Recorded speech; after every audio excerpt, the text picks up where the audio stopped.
forces. And that is their goal, because what they've been trying to do is a mess. And they're trying to do the best they can to control the collapse. And that's why it looks like it's working the way you just described for them. And in other words, the consolidation is working and they're doing what they can. But in the end, it's still going to collapse. And then I guess we'll be a banana republic ruled by Northcom? Exactly. Unless the people use the 450 million weapons that they've got in America and say, look, we don't want that, and if the troops do not lay down their weapons, we're going to kill them all. Well, the Declaration of Independence says it's not only our right, it's our sacred duty, but through cognitive dissonance, people think it's I mean, they say do whatever. Let them take your children, go to FEMA camps, line up in ditches. There is no moral right to resist any action of criminal government. And now it's not even government. The Federal Reserve openly just says, sit down. I mean, I got the quotes here. Sit down, shut up. And it's now, like you said, you might be right. They might have lost control, because it really is reaching a la-la land proportion. And then now they're recalling brigades from Iraq, which we knew they were gearing up for. But, I mean, see, well, how did they know the eventuality of the collapse of the economy then to have troops for that? As they say for economic collapse and dealing with Americans. And it says, you know, they hope they won't have to shoot us. That's in the Army Times. We hope. I mean, they're now the Army Times is saying, we hope we don't have to shoot you. I mean, they're really, I guess because they have to be brazen and out in the open, so the troops go, well, it's in the Army Times. I mean, you know, I guess. Well, there's the flip side to that. I hope we don't get killed in the process, because they get more weapons than we have. I mean, we could field 35 million adults. I mean, how many are they going to field? 500,000? Well, I mean, I just can't. I mean, literally, the U.S. Army is now invading the United States, and ahead of economic collapse. God help us! Look what these bastards have done, Bob. I just can't believe it. I mean, we've been knowing. I can't either. But even as long as I've been associated with it, I didn't think it would get this far, and it has. Well, we'll come back and talk about that, because that's what blows my mind.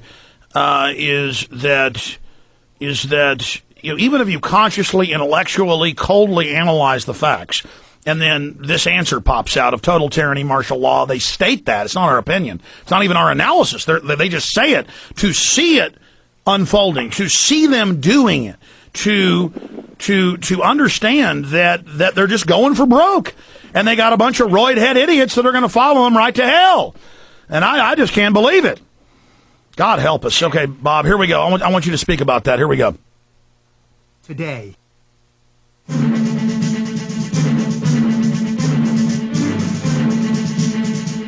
Yeah, we've known this was coming for a long time. That it's all public, government documents declassified, martial law, tyranny, breaking up families, forced inoculations, people living in communal skyscrapers under police control. That's the plan. One-child policies. That's the bare minimum.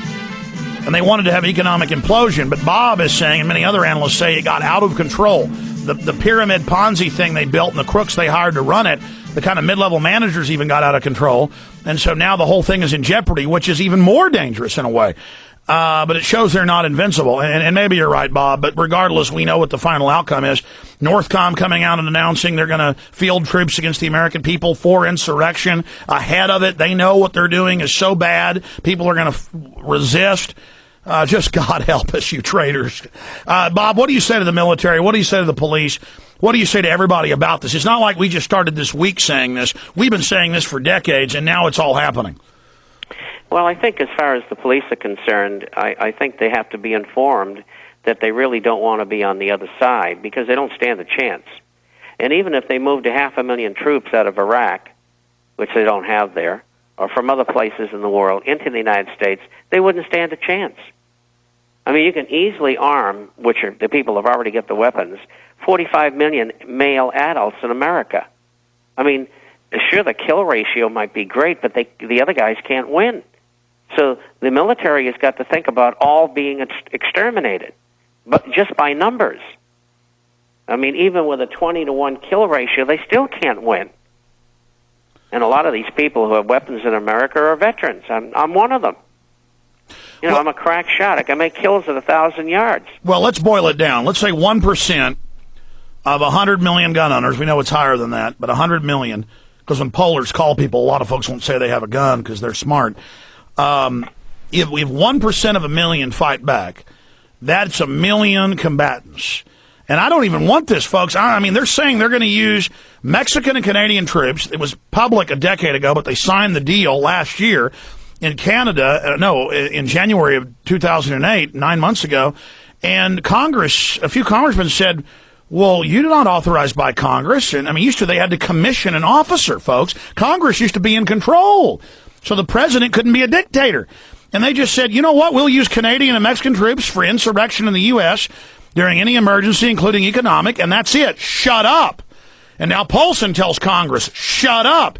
I mean, this is open. They are insurrecting against our republic. I want to make that clear. This is illegal, what you're doing. It's our duty to take them out.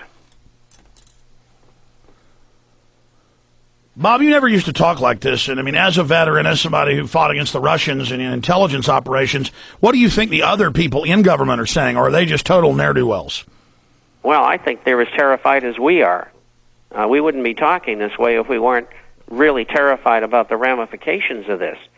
And I do programs that are devoted directly to military people, and we discuss this all the time on these programs. And I tell them, and I say, spread the word. These men are all over the world. You do not want to attack the American public. That is an order. If you're given that order is illegal, and you have to challenge it. I mean, we saw the Nuremberg war crimes trials, and the excuse was, well, you know, if we didn't do it, they'd shoot us. Well, you're not supposed to do it. And so the military knows what's going on, and they're very, very concerned because they don't want to get involved in that. They're there to defend America, not to police Americans or shoot them. And they're good people. And I don't know what this is going to come to, but I do know this. If it comes to that, the people will win. They'll pay a terrible price.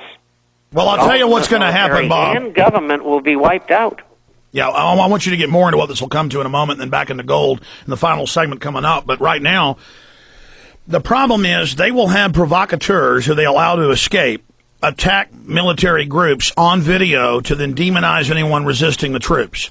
They're also training, like you do with dog training, when you train a dog to attack, on dummies. And they're saying they're going to fight crime, fight terror, fight rioters, and help with the jaws of life get people out of cars. And it says they're just going to show up and the military is going to do it as kind of a PR thing. So they're going to phase this in with PSYOP. But I still don't think that's going to work, Bob. But, I mean, you get the angle I'm going with here? Yes, I do. And one of the reasons it's not going to work is because of your program and programs like yours that are discussing this in the air.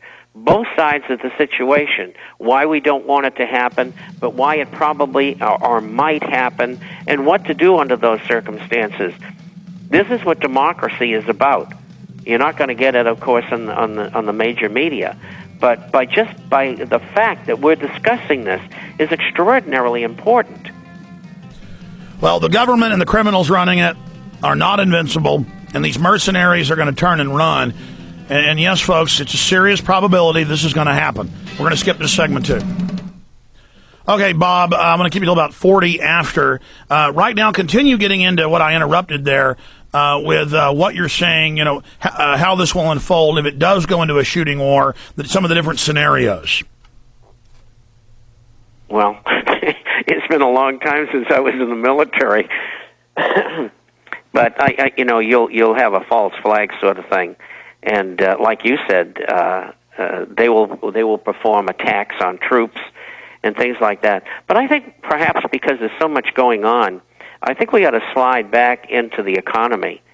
I think that the people have heard enough here about those sort of things. We know, we've discussed them before. Okay, well, if we've got 3 of the big 5 banks, brokerage firms going under, we've got hundreds of billions a day being pumped in, with interest on the American people's backs, trillions total.